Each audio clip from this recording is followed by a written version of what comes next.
히브리서를 보면서 히브리서의 기자가 멜기세덱이라는 인물을 꺼내왔습니다. 지난 시간 저희가 히브리서에 처음 들어갈 때 이 히브리서의 기자는 매우 재미있는 특이한 인물이다라고 말씀드렸습니다. 성서 66권 중에서 약 40여 명의 성서 기자들을 추정할 수가 있는데 그중 유일하게 추정할 수 없는 미상의 인물이며 또한 이 사람은 구약과 신약에 매우 능통합니다. 무슨 얘기냐면 구약과 당시 헬라 문화에 매우 능통한 사람입니다. 그래서 이 사람에 대해서 무엇이라고 했냐면 아마 헬라파 유대인, 즉 디아스포라 유대, 이스라엘이 망했을 때 여기저기 뿔뿔이 흩어졌던 사람 중에서 헬라 문화권으로 도망을 갔던 그 후손의 사람들 아니냐라는 얘기가 있습니다. 그렇기 때문에 대표적으로 언급되는 인물이 사도 바울이었던 것입니다. 유대인이면서 히브리어권에 능하고 또 수사학적으로 능통한 인물입니다. 그런데 이 히브리서의 기자는 그렇게 구약 유대인들의 문화에 능통한 사람답게 아주 신약에서 그 성경에서 아주 특이한 인물 하나를 소환합니다. 누구냐면 멜기세덱이었습니다. 이 멜기세덱이 누구입니까? 창세기를 보게 되면 이 멜기세덱은 딱 3번 등장합니다. 창세기, 시편, 그리고 히브리서에 등장을 합니다.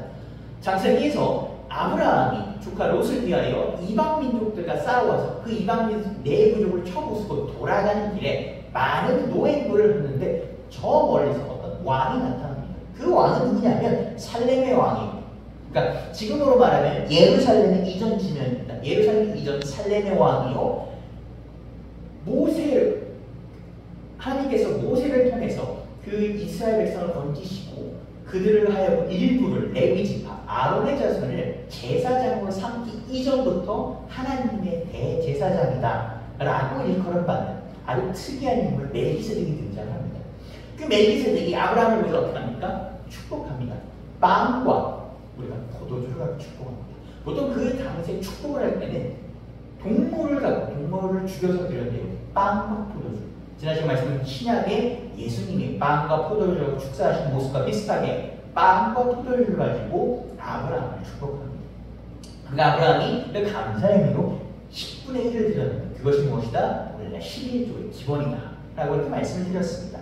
이렇게 특이한 인물이 멜기세덱이었는데 이 히브리서의 기자는 이 멜기세덱을 언급합니다. 근데 멜기세덱을 언급하면서 우리가 흔히 생각하는 11조에 대해 언급한 것이 아니라 이 멜기세덱은 누구이며 예수님은 누구인가? 라고 얘기합니다. 멜기세덱은 대제사장입니다. 그러나 이는 아론의 자손들이 대제사장이 되기 전부터 대제사장이었으므로 아론의 자손과는 관계가 없습니다. 그렇죠? 그러면서 얘기합니다. 예수님에 대해서는 멜기세덱의 반차를 따른 대제사장입니다. 예루살렘 왕이면서 하나님의 대제사장이다 라고 얘기합니다. 그렇고 예수님에 대해서 이렇게 설명을 했습니다. 오늘 이어서 이 대제사장, 오늘 본문에서 오늘 설교 제목인 언약의 보증이 되신 예수님에 대해서 얘기를 합니다. 히브리서 앞장 7장 21절을 보면 이 히브리서 기자는 뭐라고 얘기하면 예수님께서는 더 좋은 언약의 보증이 되었다라고 합니다. 더 좋은, 우리가 좋은 것도 있고 더 좋은, 뭔가 비교급입니다. 이 히브리서를 보게 되면 이 더 좋음을 주목해 보아야 합니다. 히브리서는 두 무리의 대제사장을 합니다. 하나는 아론의 자손이요, 하나는 멜기세덱, 즉 예수님을 언급합니다. 그러면서 예수님께서는 이 멜기세덱의 반차를 따르는 더 좋은 제사장이 되었다는 겁니다. 아론의 제사장들은 무엇을 따랐습니까? 하나님의 말씀, 거기서 하나님 주신 율법을 따랐습니다. 물론 율법은 하나님께서 주신 언약으로서 이 하나님과 유대민족들의 계약 관계를 보여주는 아주 중요한 것입니다. 그러나 시간이 지나가면서 율법에 하나님의 말씀이 남아있어야 되는데 저는 율법에는 문자로만 남아있게 된 것입니다. 요즘으로 얘기하면 이 율법서가 하나님의 말씀이 아니라 죽은 2000년 전에 그냥 서적이 되어버린 것입니다. 이들은 대표적인 예시가 안식일을 지키는 것입니다. 이 안식일을 지키는 것은 유대인들에게 매우 중요한 것입니다. 왜? 하나님께서 그들을 구하셨고 또 하나님께서 7일 중에 만드시고 하루 쉬셨지 않습니까? 그것을 기념하는 것입니다. 그렇기 때문에 매우 중요한 문화인데 이들이 이제 나중에 율법에 짐을 져서 이 안식일에는 손가락 하나 딱 하는 것조차도 금하게 됩니다. 물론 이들의 시작은 그것이 아니겠지만 점점 본질을 벗어나게 되는 것입니다. 그런데 이 아브라함의 자손들은 이 율법을 따랐습니다. 그런데 아까 멜기세덱과 예수님처럼 이 예수님께서는 오셔서 뭐라고 하십니까? 예수님은 율법을 폐하러 오신 것은 전혀 아십니다. 그러나 그 율법을 완성하러 오셨습니다. 어떻게 완성하러 오셨습니까? 자신의 생명으로, 자신의 말씀으로 빛을 오신 예수님께서 그것을 완성하러 오신 것입니다. 그렇기 때문에 히브리서 기자는 무엇이다? 예수님께서 더 좋은 언약의 보증이 되었다고 합니다. 하나님과 이스라엘 백성이 이 시내산에서 맺은 언약, 예수님께서 오면서 완성되는 것입니다.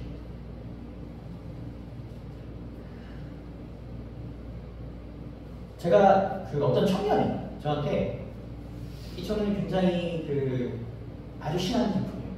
또 제 나이도 젊은 청년이다 보니까 그러니까 또 다양한 사고를 많이 합니다. 그래서 저한테 한 영상을 보내더라고요. 항상 저한테 이 영상을 보내는데 제가 항상 얘기하면 다른 사람한테 이런 거 보내지 마라라고 얘기합니다. 시험 들 수 있으니 보내지 마라라고 얘기하는데 저한테 이렇게 영상을 하나 보냅니다.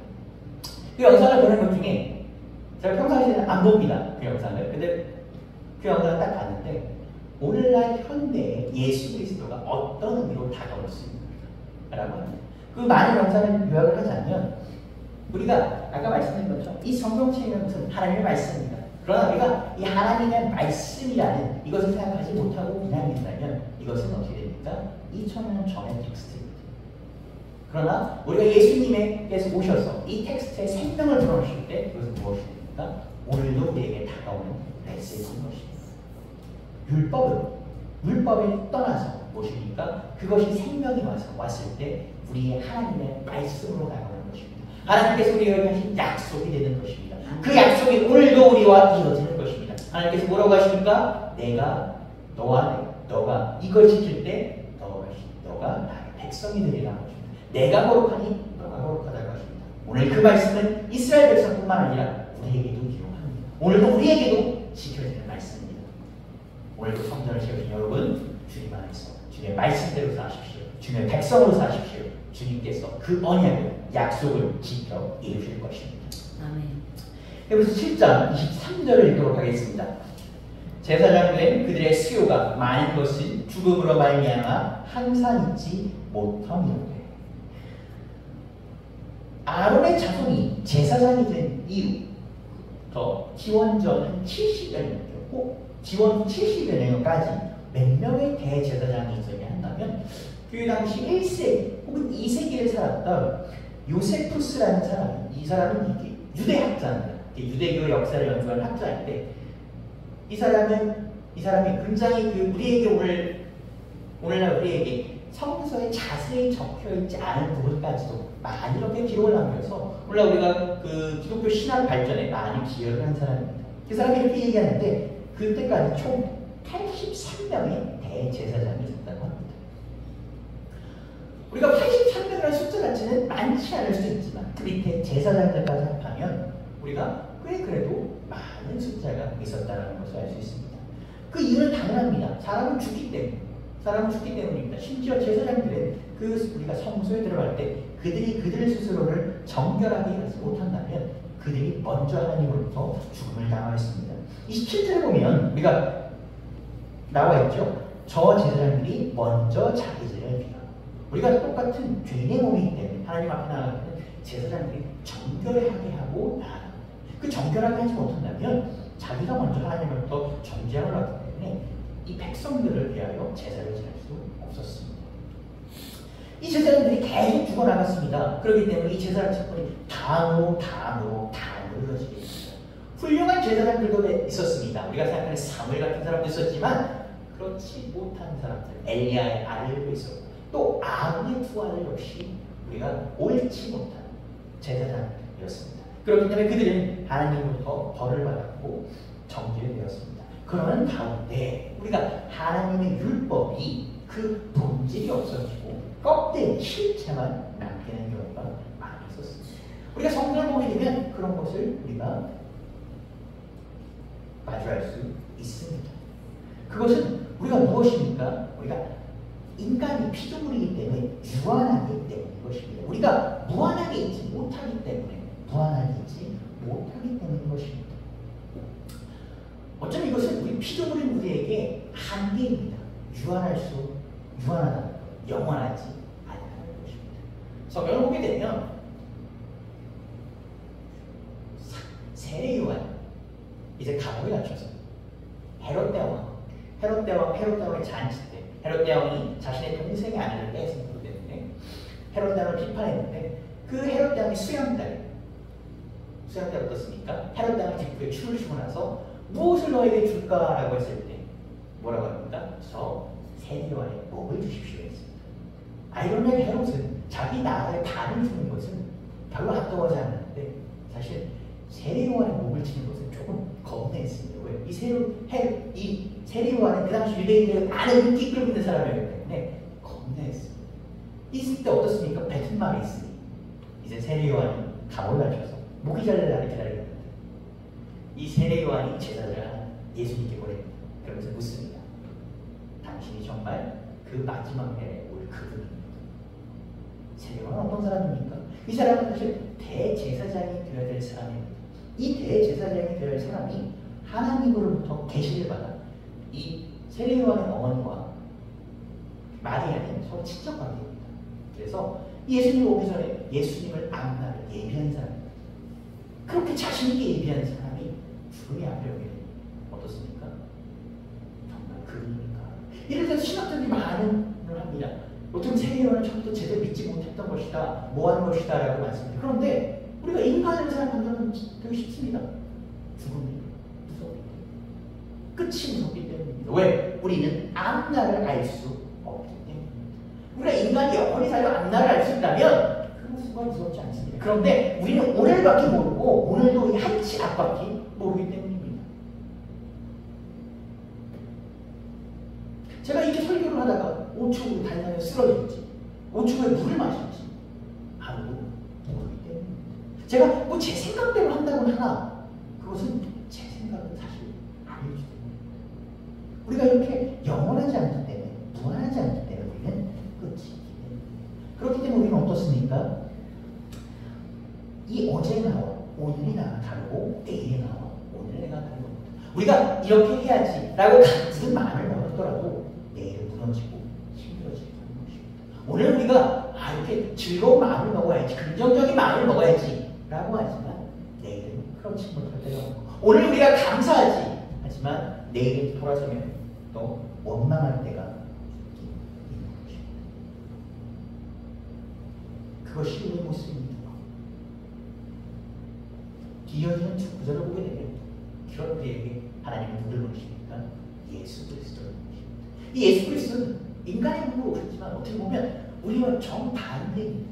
우리는 유한하고 이분은 무한하고 우리는 정말 한치 앞밖에 볼 수 없고 이분은 보십니까? 모든 것을 다 아십니다. 그런 분께서 인간의 몸을 입혀 우리에게 오셨습니다. 그래서 7장 24절부터 25절을 읽겠습니다.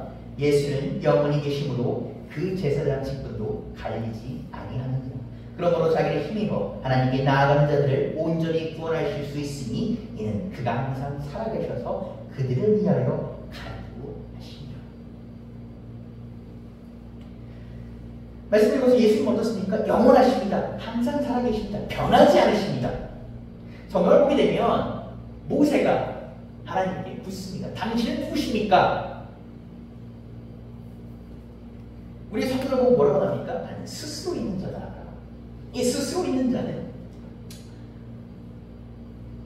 누가 시작이 아니라 내가 그 시작이 하는 것입니다. 누가 나를 만든 것이 아니라 내가 스스로 존재한다는 것입니다. 이것을 이제 원어에 가깝게 여긴 영어 성경을 보게 되면 개혁에서는 이렇게 얘기합니다. I am who I am. A. 나는 곧 나다. 라고 얘기합니다. 심지어 저는 이것을 이제 킹스팅스 좀 더 오래된 버전 16세기 조금 더 오래된 버전 영어 성경 이렇게 얘기합니다. I am that who I am. 여기서 who라고 하면 좀 더 문법적으로 얘기하면 인간적인 모습이 강조되면 대시되면 그게 상층으로 들어갑니다. 그러니까 나는 보다 그것에 저항로 구애받지 않는 존재이다. 나는 곧 나다라고 하십니다. 하나님께서는 말씀하십니다. 나는 곧 나다. 어떻게 보게 되면 참으로 천상천하 유아유전이라는 말이죠. 내가 최고다 라는 말씀. 감히 사람으로서는 할 수 없는 말입니다. 우리가 역사를 보게 되면 이렇게 정말 그 악역들이 내가 곧 나다 라고 하는 그런 그 악역들을 꼬꾸라집니다. 그렇게 어마무시한 말입니다. 그 어마무시한 말을 모세에게 하십니다. 물론 모세는 이집트의 왕자였고 하나님께서 후에 그를 부활자로 쓰시지만 그때 당시 뭡니까? 그냥 미디안에 도망가서 저기 40년 동안 광야에서 그냥 양치고 있는 사람입니다. 언제 죽었는지도 사람들은 사실 모를 사람입니다. 그 사람한테 나타나셔서 이렇게 계십니다. 나는 곧 나다. 내가 곧 나인데 너의 무릎에 내가 이렇게 탁 별볼이 없는 모세에게 이렇게 위대한 내가 나타나서 얘기해 주십니다. 하나님은 이러십니다. 너무나 위대한 존재이고 우리가 감히 얘기할 수 없는 존재인데 그 하나님께서는 어떻게 보면 번거롭게 오늘도 우리와 얘기하십니다. 오늘도 우리에게 당신은 누구십니까? 당신은 어디 계십니까? 당신은 도대체 내가 힘들 때 뭐 하십니까? 라고 얘기할 때 이렇게 얘기하십니다. 나는 곧 이곳에 나는 곧 변하지 않고 떠나지 않고 이곳에 너와 함께한다 라고 이렇게 말씀하십니다. 제가 말씀드린 대로 있습니다. 기독교는 참 특이한 종교입니다. 보통 다른 종교의 신들은 숭배받기만 하는 왜? 이것이 그들에게 신이에요. 근데 예수님은 하나님은 숭배가 사실 저는 필요 없으신 분입니다. 숭배받지 않고 강하신 분, 영원하신 분.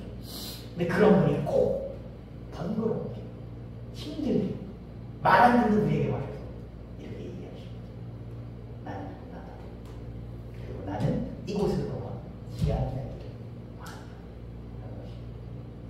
주님은 오늘도 우리에게 이렇게 얘기하실 것입니다. 주님은 오늘도 우리에게 이렇게 노크하실 것입니다. 주님의 시간과 우리의 시간은 다릅니다.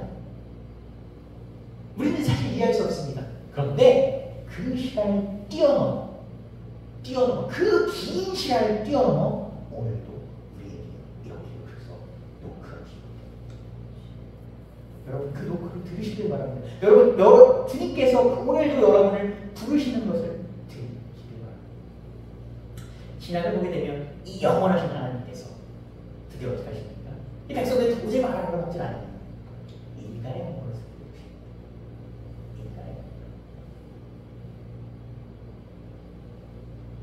우리 기독교 이게 굉장히 중요한 사건.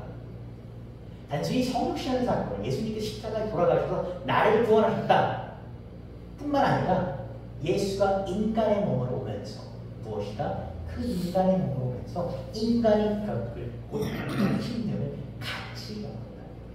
그것이 왜 중요합니까? 우리 신한테 기도합니다. 신이여 나의 아픔을 아소서, 나의 힘듦을 아소서라고 기도합니다. 그런데 여러분 생각해 보십시오. 신이 이렇게 내가 그걸 어떻게 하냐 라고 얘기하는 게 그런데 우리는 어떻게 신한테 아픔을 이해하소서라고 합니까? 우리와 함께 겪으려 우리가 배고픕니다. 사람 먹지 않으면 힘듭니다. 예수님께서 어떻게 하십니까? 성경에서 배고프니 밥을 먹다고 하십니다. 피곤함이 찾아오십니다. 저 멀리서 천대 맞는 사람들에게 불러서 이 식탁을 나와 함께 먹고 마시자라고 합니다. 때로는 불의한 일에 보시고 화를 내십니다. 우리와 함께 오셨습니다. 그리고 마지막에 우리와 함께 그 십자가 고통을 겪으셨습니다. 여러분 기억하셔야 되는 십자가의 고통은 우리가 함께 있어야 되는 것이고 우리가 겪어야 되는 것인데 주님께서 겪으셨습니다. 그리고 우리 때문에 2000년이 지난 그 시간, 2000년이 지난 그 시간, 그 십자가 고통이 나에게 뭐가 중요한데 우리가 구원 받을 때 뭐가 중요한데 오늘도 십자가를 우리가 지키는 것입니다. 우리가 살다 보면 힘들이 너무 많습니다. 어려운 일이 너무 많습니다. 그것을 주님께서 같이 지키는 것입니다. 주님은 어떨 때 우리에게 너 혼자 져라, 너 혼자 지고 너 혼자 하고 나오면 나한테 기도하고 찬양해 라고 하지 않으십니다. 오늘도 같이 지십니다. 어쩌면 우리보다 조금 더 지실지 모릅니다. 주님이 여러분의 십자가를 얼만큼 지어주신지 제가 감히 알 수 없습니다. 제가 주님은 여러분의 십자가를 70% 지십니다 라고 얘기할 수 없습니다. 그러나 적어도 100팀에서 여러분의 십자가를 50% 지어주십니다. 여러분이 십자가 많이 힘들다면 51% 지어주십니다. 성경을 보게 되면 무엇이라고 합니까? 대제사장들은 자기 죄를 먼저 사한 다음에 백성들의 죄를 하였습니다. 그러나 예수님께서는 자신이 지셨습니다. 왜? 자신의 죄가 없음에도 불구하고 우리를 위하여 지셨다라는 것입니다.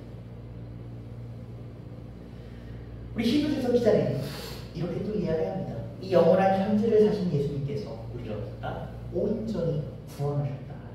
온전한 구원. 기독교에서 우리 사실 이 온전이라는 말을 되게 많이 나옵니다. 웨슬리는 그 온전한 그리스도인의 온전함이라는 이야기가 있는데, 때로는 어떤 사람들은 이 그리스도의 온전함, 그리스도인의 온전함에 대해서 비판합니다. 어떻게 인간이 온전한? 제가 이 예수님의 온전한 구원을 말씀드린 후에 웨슬리가 말하는 그리스도의 온전함이 무엇인지도 말씀드리도록 하겠습니다. 일단 온전한 구원은 두 가지 의미가 있습니다. 첫 번째 무엇입니까? 완벽한 구원입니다. 제사장들은 자신의 죄를 먼저 없앤 다음에 할 수 있었는데 예수님께서는 그럴 필요 없이 자신의 몸으로 온전히 하셨다. 왜? 스스로 죄 없는 흠없는 주셨습니다. 두 번째는 무엇입니까? 영원한 구원이라는 뜻입니다. 예수님의 이 십자가 사건은, 십자가 이벤트는 일회성이 아닙니다. 그 순간만, 그러니까 그때까지 살아있는 사람들만 또 죄만 없어지고 그 후에 사람들을 위해서는 또다시 오셔서 십자가를 지어야 되는 그런 사건이 아닙니다. 예수님께서는 어떻습니까? 그 피를 흘리심으로써 앞으로 있을 영원히 우리를 위하여 구원하시는 제사장이 되었다는 것입니다. 그렇기 때문에 이 천년이 떨어져 있는 지금도 어차피 예수님의 얼굴을 보지 못한 우리 태반은 이스라엘을 가보지 못했습니다. 그런 우리조차 구원의 열매를 받았다고 얘기할 수 있는 것입니다. 그렇기 때문에 우리는 예수님께 나아가면 구원을 얻는다. 우리는 참된 구원을 얻는다라는 그런 것입니다. 그래서 이것을 이렇게 이야기합니다. 그리스도인의 온전한 무엇이냐? 예수님과 함께 동행할 때, 예수님과 함께 걸을 때에 그 예수 그리스도의 온전함, 그 예수님의 온전한 피로써 우리가 온전함을 입는 것이다. 우리가 온전한 것이 아니다. 그로 인해서 온전하다고 칭함을 받는다는 것입니다. 근데 우리가 죄가 사하졌다고 합니다. 그런데 여러분 생각해 보십시오. 우리의 죄가 정말 사하졌습니까? 이게 무슨 얘기냐면 그럼 우리가 죄를 안 범합니까? 오늘도 범합니다. 저 이렇게 설교하고 또 잘못을 할 겁니다. 그런데도 우리는 온전한 것이라고 얘기해요. 왜? 예수님의 피로써 우리가 의롭다 칭함을 받습니다. 예수님께서 그렇게 너는 의롭다라고 말씀하여 주셨기 때문에 우리가 예수님과 떨어져 있으면 그 의롭다를 받을 수 없습니다. 예수님의 뿌리에 있기 때문에, 예수님 안에 있기 때문에 그 얘기를 듣는 것입니다. 그렇기 때문에 웨슬리는 뭐라고 합니까? 예수 그리스도인의 온전함이다 라고 얘기하는 것입니다. 그렇기 때문에 우리가 얘기하는 것처럼 우리는 과거의 죄와 현재의 죄를, 미래의 죄를 다 용서받았다는 것입니다. 그렇기 때문에 구원은 어떻습니까? 하나님의 구속 사역입니다. 이것은 현재형으로 이어지는 것입니다. 과거부터 현재까지, 미래까지 이어진다라고 하는 것입니다.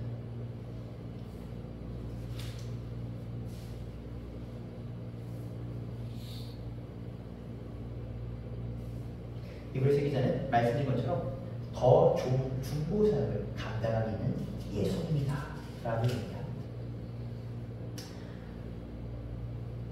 예수님께서는 어떠십니까? 오늘도 끝판에 앉아서 하나님 우편에 앉아서 하나님께 우리를 위하여 간구하십니다. 우리의 죄를 위하여, 우리의 연약함을 위하여, 우리의 힘듦을 위하여 불편해서 간구하십니다. 우리가 하나님께 기도합니다. 하나님께 기도하면 그 기도가 성령님을 통해서 어떻게 됩니까? 예수님께 합니다. 그럼 예수님께서는 그 간구함으로 하나님께 말씀하십니다. 그렇기 때문에 우리가 뭡니까? 예수 그리스도의 이름으로 기도하는 것입니다. 사도 바울의 이름으로 기도하는 게 아닙니다. 베드로의 이름으로 기도하는 것이 아닙니다. 저희 이름으로 기도하는 것이 아닙니다. 예수님의 이름으로 기도하는 거예요. 왜? 예수님은 오늘도 우리를 위해서 같이 기도하는 주님이십니다. 예수님께서 고난당하시고 죽으시고 살아나셨을 때까지 예수님께서는 우리를 위하여 기도하시고 가르치십니다. 그렇기 때문에 우리는 무엇입니까? 예수님을 위해 기도합니다. 예수님의 이름으로 기도하는 것입니다. 오늘 여러분 기도하십시오. 누구 이름으로 기도하십니까? 예수님 이름으로 기도하십시오. 죽으셔서 부활하셔서 승천하시기까지 우리의 기도를 들으시는, 우리를 위해 간구하시는 예수님의 이름으로 기도하십시오. 우리가 기도할 때 보면 단상에 나와서 우리 흔히 얘기하는 대표 기도라고 얘기하는 기도를 필요가 있습니다. 매우 멋진 기도를 하십니다. 저는 사실 제가 어휘력 속에서 그런 멋진 단어를 잘 사용하지 못하겠습니다. 그런데 우리가 새벽에 기도를 할 때 보면 사실 그렇게 기도하시는 분들도 있을 수도 있고, 어떤 분들은 그냥 펑펑 우십니다. 어떤 분들은 그냥 아버지는 펑펑 우십니다. 어떤 기도가 될지는 모릅니다. 그러나 주님께서는 어떤 두 기도를 다 받으십니다. 어떤 기도든 여러분께서 그 간구하는 기도를 받으십니다. 여러분이 너무 힘드시다면 주님 앞에 나가 그냥 오십시오. 주님 앞에 그냥 나가 매달리십시오. 별말 없이 나이가 너무 힘듭니다 라고 얘기하십시오. 때로는 주님 앞에 주님 나이가 힘듭니다 책임지셔야 되지 않겠습니까? 불평하십시오. 때로는 원망 같은 기도도 하십시오. 나와서 주님 앞에 매달리십시오. 그 주님께서는 여러분의 기도를 좌시하지 않으십니다. 오늘도 여러분의 기도를 듣고자 이 자리에 오신 것을 믿으시는 여러분 되시기를 주님의 이름으로 축복합니다. 아멘. 이브리서 기자는 예수님께서 어떻게 참된 대제사장인가에 대해서 이렇게 얘기합니다. 이브리서 7장 26절 읽겠습니다. 이러한 대제사장은 우리에게 합당한 거룩하고 악이 없고 더러움이 없고 죄인에게 떠나 계시고 하늘보다 높이 되십니다. 26장을 보게 되면 대제사장은 우리합니다. 우리에게 합당하다라고 합니다. 왜 그렇습니까? 악이 없고 거룩하고 더러움이 없고 죄인보다 떠나 계시다 라고 얘기합니다. 예수님은 우리 이 말처럼 또 성경처럼 죄 없는 어린 양입니다. 티끌만큼 눈보다 하얘신 분입니다. 그런데 그런 대제사장께서, 그런 예수님께서 무엇을 하셨습니까? 우리 대신 죽으셨습니다. 우리 대신 희생제물이 되셨습니다. 우리 대신 속죄를 되셨습니다. 왜 그러십니까? 우리를 위하여 그러십니다. 참 하나님께서 그 고난을 통해서 우리 인간을 온전하게 하셨습니다. 우리 인간의 죄를 사하게 하셨습니다. 예수님께서 하늘 보좌에서 이 땅으로 오신 것은 말씀드린 것처럼 성신사건은 하늘과 땅을 잇는 연결하는 사건입니다. 이전에는 사실 하늘과 땅이 단절되어 있거나 혹은 하나님의 영이 순간순간 임하였습니다. 그 구약시대에 보면 대표적인 예가 삼손입니다. 삼손이 어떻습니까? 죄가 있기 때문에 하나님의 영이 임하는 그 순간만 능력을 발휘했습니다. 하나님께서 이렇게 일방적인 다이렉트 구를 하셨습니다. 그런데 예수님께서는 어떻게 하십니까? 이 땅에 내려오셨습니다. 이 하늘과 땅을 이으십니다. 우리가 그렇기 때문에 우리는 사실 성전에 그전까지 일부 사람들, 대제사장들만 성전에 나가 있었습니다. 그런 자격이 있었습니다. 선택을 받았습니다. 그런데 예수님 이후로는 어떻게 됩니까? 무슨 사람 없습니다. 웨슬리는, 제가 웨슬리를 참 좋아하는 이유 중 하나가, 아직도 기독교에서 여러 가지 얘기 중 하나로 성찬을 누가 받을 수 있는 것입니다. 물론 교리사 그리고 모든 교회에서 성찬을 뭡니까? 세례받은 이들만 받을 수 있습니다. 이것은 변함없어요. 웨슬리도 그것을 부인하지는 않았습니다. 그러나 웨슬리는 또 다르게 이렇게 얘기합니다. 내가 죄인이라고 얘기합니다. 내가 죄인이어서 성찬을 받지 못할 거라, 나는 세례받지 못할 거라고 느끼는 자, 더 와서 예수님의 피와 살을 마시라. 먹지 못할 죄인이라면, 이 배가 줄이다면, 목이 마르다면 더 가는 겁니다. 저는 이 말을 참 좋아합니다. 왜? 예수님께서는 그런 사랑을 하셨어요. 그 죄인들에게, 정말 나오지 못할 그 죄인들에게 자신의 피와 살을 나누셨어요. 그리고 어떻게 하십니까? 서로의 그 휘장을 찢으셨어요. 우리는 그건 나 하십니다. 그렇기 때문에 예수님께서는 대제사장입니다. 어떤 거죠? 우리에게 가장 합당한 자신의 죄도 해결하지 못하고 그거 먼저 해결하고 나가야 되는 그런 불완전한 대제사장이 아니라 예수님께서는 우리를 위해 오신 온전한 대제사장이셨습니다. 그분께서는 그 온전한 대제사장, 아까 말씀드린 것처럼 우리의 연약함과 힘듦을 동정하셨고 또 우리를 위해서 사랑을 베푸셨습니다. 또 그리고 오늘을 위해서 우리를 위해서 기도하는 것입니다. 그래서 7장 27절 28절을 읽겠습니다. 그는 저 대제사장들이 먼저 자기들을 위하고 다음에 자기 백성의 죄를 위하여 날마다 제사 드린 것 같이 할 필요가 없으니 이는 그가 단번에 자기를 위하여 이르셨습니다. 율법은 약점을 가진 사람들을 제사장으로 세웠거니와 율법 후에 하신 맹세의 말씀을 영원히 온전하게 되신 아들을 세우셨습니다. 말씀드린 것처럼 대제사장들조차 자신의 죄를 먼저 사하였습니다. 왜? 이들은 죄인입니다. 죄가 해결된 사람들이 아닙니다. 이들이 죄가 없기 때문에 제사장으로 임명받은 것이 아니라 하나님께서 그냥 아론의 자손들을 대제사장으로 택하셨기 때문에 하나님의 선택이기 때문에 된 거지 이들이 정확히 자격이 있어서는 아닙니다. 이들 스스로의 자격이 아니라 하나님이 그냥 자격을 주시는 것 뿐입니다. 그렇기 때문에 어떻으면 그들은 그 후에 백성들의 죄를 위해 제사할 수 있었고 사실 그들조차도 어떻습니까? 연약한 사람들이었고 귀약한 사람들이었습니다. 그들조차도 죄 가운데 있는 사람들이었습니다. 그렇기 때문에 그들조차도 죄 가운데 무너진 모습을 성경에 보면 많이 볼 수 있습니다. 옳지 못한 제사장들의 모습을 많이 볼 수 있는 것입니다. 그런 예수님은 어떠십니까? 온전하신 아들이죠. 참 대제사장입니다. 멜기세덱의 단차를 따른 제사장으로서 예수님께서는 하나님께 자신의 육신으로 제물을 드립니다.